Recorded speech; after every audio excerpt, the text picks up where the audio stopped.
Sa nakaraang video, nalaman nating may nabubuong alyansa laban sa Ernsia. Nagmeeting ng patago ang lider ng ibang mga bansa upang gumawa ng hakbang para pabaksakin ang lumalakas na kaharian ng Ernsia. Alam rin nilang ang isa sa pwede nilang gawin ay ang tirahin ng batang prinsipe. Pero, bago natin ipagpatuloy ang kwento, shoutout muna sa inyong walang sawang sumusuporta. Maraming salamat sa panunood, lalo na sa ating mga Senpay tier members. Solid kayo. Balik sa storya, sinabi ni Duque Elgizen na dahil kay Prince Errol, dumarami lalo ang pera ng kaharian ng Ernsia kaya naman kailangan nilang mag-joint force upang pigilan ito. Nag-agree naman sina Duque Huan na sinabing hindi niya rin naman daw gusto ito at si Count Merlin sinabing magaling sila sa pakikipaglaban so sasali rin sila. Pero sa isip-isip ng tatlo, hindi naman daw nila talaga kaklose ang isa't isa ngunit magtutulungan sila para matalo ang Ernsia. Ipinakita ang tila clueless na prinsipe pero kasado na raw ang alyansa kaya naman dapat nang maghanda para sa gera. Sa tingin daw ng prinsipe na nasa sentro ito ng kasamaan. Nang basahin ni Kania ang statement, nagulat siya sa biglaang pagbuo ng alyansa laban sa kanila. Hindi raw siya sigurado sa Merman Empire pero hindi ba daw okay naman ang relasyon nila sa ibang mga bansa.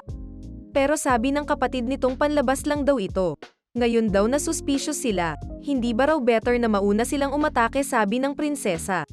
Sagot naman ng bida na okay nga yun pero dahil nagmi-meet sila ng patago, mahihirapan silang makahanap ng ebidensya laban sa kanila. Siguradong hindi sila mag-iiwan ng ebidensya so okay na daw sa kanya na at least, nalaman nila ang sitwasyon ngayon pa lang.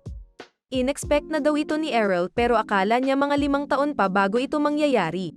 Napaisip naman ito sa kanyang mga past life.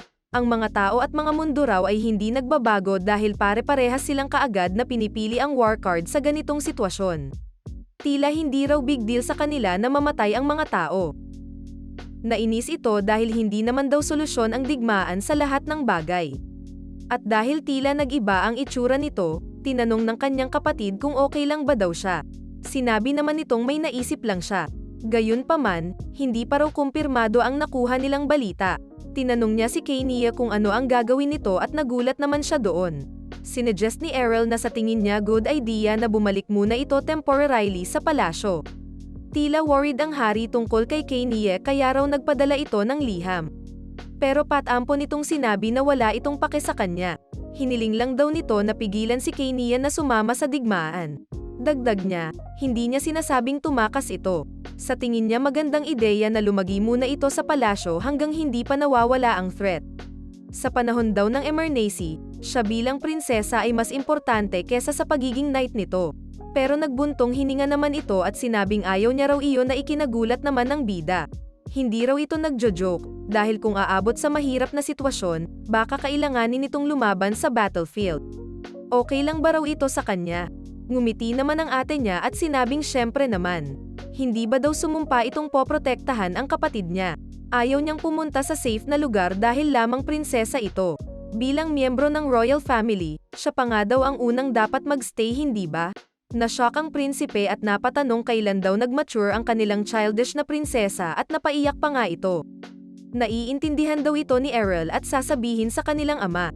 At sumagot itong, yes please. Nagpadala ito ng liham sa hari na sinabing, ginawa niya na raw ang lahat pero hindi niya raw mapigilan ang kapatid nito. Lipat naman muna tayo sa Inner Castle Lounge ng Fahilia kung saan makikita nating umiinom si Sena. Sinabi nitong ang hirap daw isipin na biglang magkakaroon ng gerahan. Sagot naman ni Asha na hindi ba daw naging parte na ito ng digmaan noon. Pero sa nakaraan na daw iyon. Natangay lang daw siya dahil gumigala ito sa frontline danger zone. And maliit na sagupaan lang daw ang mga iyon na hindi may kukumpara sa kakaharapin nila. Napatanong naman ito kung hindi ba daw uuwi si Asha. Nabalitaan niya raw kasi na papasok na sa academy ang nakababatang kapatid nito. Hindi ba raw okay na makita man lang niya ito? Na speechless naman si Asha dahil doon. At matapos mag-isip, sinabi nitong hindi pa daw naman nila alam ano ang mangyayari. Maiintindihan daw ng kapatid niya kung sa susunod niya na siya bisitahin. Isa pa, alam niyang hindi pa din daw nagbabakasyon itong si Sena. Sagot niyang medyo magulo lang daw kasi ngayon. Nag-campaign naman ang dalawa habang pwede pa dahil baka sa susunod, hindi na nila ito magawa sa kabusihan. Kukuha pa sana si Sena pero tila nawala na ang inumin nila. Nabanggit naman ni Dia na ininom niya na raw lahat dahil nauuhaw ito. Pero hindi daw ito something na iniinom kapag nauuhaw ka lang, sagot ni Asha. Sa opisina naman, makikitang busy ang ating bida. Sinabi raw nito sa ate niya na hindi pa sigurado pero malapit na nga daw magkaroon ng labanan doon. At maaaring mangyari daw ito sa taong iyon. Maaring doon na nga raw siya abutan ng birthday sa battlefield. Napaisip naman ito ano ang mangyayari sa laban nila kung 1 versus 3. If pagbabasehan ang experience niya sa kanyang mga past life, maaring magpadala daw ang kalaban ng army na binubuo ng mga 600 to 700,000 na katao para lusubin sila. Kung i-assume daw nito na nakafocus sila sa depensa, meron lamang silang 600,000 at most. Kahit siya raw ay hindi sigurado kung ano kahihinatnan ng labanan.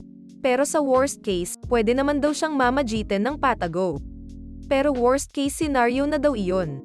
Ngunit kahit maprotektahan niya man ang kaharian, hindi naman daw siya magiging mapayapa kapag nagkataon. Isa pa, hindi ba't ang number 1 priority niya sa kanyang buhay ngayon ay ang mamuhay ng easy life? Ano raw ba ang dapat gawin ng mahina at good-natured na batang lord para makasurvive sa gerang paparating? Ang sagot daw ay weapon reinforcements.